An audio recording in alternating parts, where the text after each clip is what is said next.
What's being priced in? I mean, essentially, anytime we get clarity, people say, oh, that's priced in.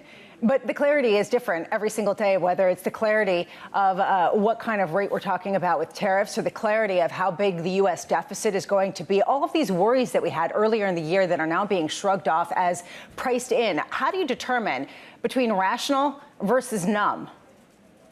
I think it is entirely rational because when we look, for example, at what is expected for the Q2 reporting season about to start next week, we started the Q2 expectations, bottom-up expectations from consensus about 3 months ago with around about 10%. We're almost only at 3.5% now, right? So consensus is saying earnings sequentially, quarter on quarter, will be dropping by 1.5%. Even tech earnings are expected to be flat quarter on quarter. So you can already tell what consensus has been doing, and what they're sort of pricing in terms of the earnings development and what they're really expecting in terms of the fallout, even during a quarter where top down we're probably seeing a lot of evidence of front loading of activity.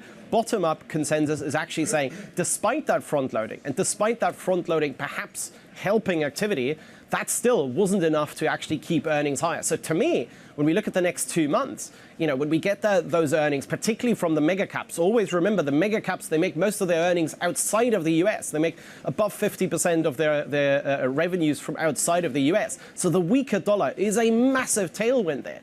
I think there's a very, very decent chance that we actually do squeeze, and we do squeeze a lot higher in the next month or two after the reporting season, and particularly the tailwind from that weaker dollar. I think that is not at all baked into those earnings expectations and not priced in yet.